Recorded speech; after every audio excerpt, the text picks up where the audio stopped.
Hey everybody, it's Max J. Miller, co-author with Robert Hollis of the upcoming How Is That Working? So we've established that human beings are living in a sea of story, that our cultures are pretty much made up of a whole network of stories that help us to explain or make meaning of the world that we're in.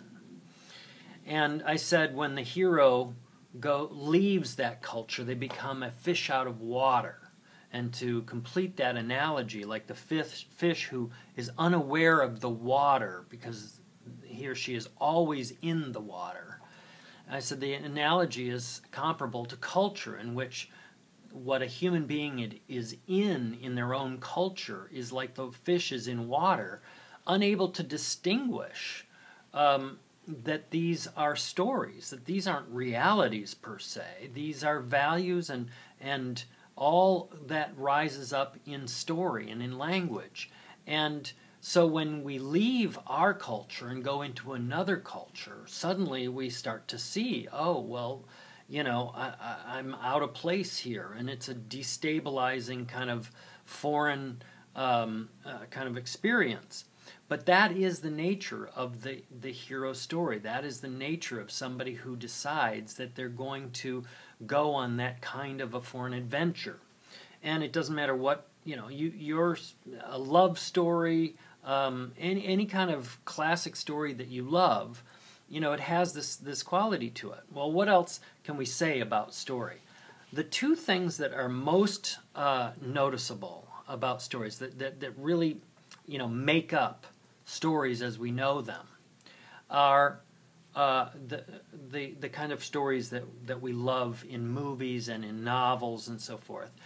The two main features are characters that we can identify or find some empathy for. And the second thing is conflict. You really won't find a good story without good characters and good conflict. And some of the conflict, a good deal of it, has to do with the main character stepping out of their familiar world. That's some of the conflict. But some of the conflict is between people or groups, and that's just the nature of story. There have been some attempts at writing stories that don't have conflict, and you just pretty much can't read them. James Joyce wrote a book, attempted Finnegan's Wake, and Proust wrote some books that were kind of attempting to deconstruct this. But the fact of the matter is they're not interesting to us. They're not engaging if they don't have conflict. Now, there's all kinds of theories as to why that's the case, but this is the nature of the stories that really work.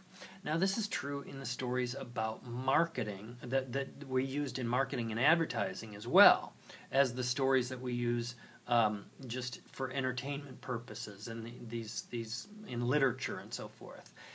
But you'll see if you just sit down tonight and watch some of your television shows and you know, don't skim through the commercials. See if you can't tell what it is, what the character is, and they're simple things. It's like the overworked mom, or the distant dad, or see if you can't. These are cliches, but that's what commercials use. They use really cliched characters that you know, and you know immediately who they are in the world of characters. And then what's the conflict? And you'll see the conflict, and usually. Not always, but usually a commercial is telling you, the solution to that conflict is this new sudsy product.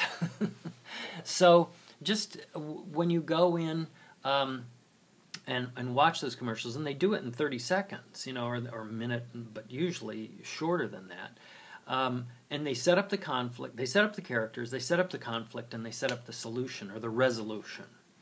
And it leaves you, because those formulas are so cliche, it leaves you right away with the message. Oh, okay, I got it. If I want to solve that problem, that product is the solution for that problem. So this is how marketers tap into. What they do is they tap into stories that we basically already accept as part of our culture, as part of life, and they're using those to add this one other piece in to to link that up for us emotionally as here's a solution, here's a way to resolve the tension or the conflict of this particular scenario. So I was saying that the most common kinds of stories that we confront are, good versus evil, and the story that we buy into is good will triumph over evil, for the most part. And then there's sort of some anti-hero stories that we also accept in our culture at times, but unfortunately that usually winds up as a tragedy. Somebody winds up unhappy in those stories. And the real driver of these stories, the real driver of whether it's a love story or is a particular kind of conflict, and that is frustration. It's some desire is thwarted. Somebody's trying to fulfill something, and there's some roadblock to it. So these are all the basic pieces, and you'll be amazed, but our stories in life are pretty much just put together of these various pieces. If you wonder why most of the movies and whatnot seem formulaic, it's because basically they're being put together by the same pieces that we already buy into, and they're rearranging. Now, hopefully this helps you just a little bit to be more aware of what's going on in commercials and in stories.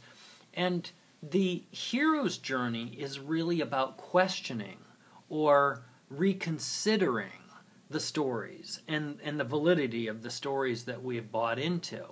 And this is where Robert's question, how do you know that, comes in so handy, because basically it's questioning the assumptions that underlie these basic stories.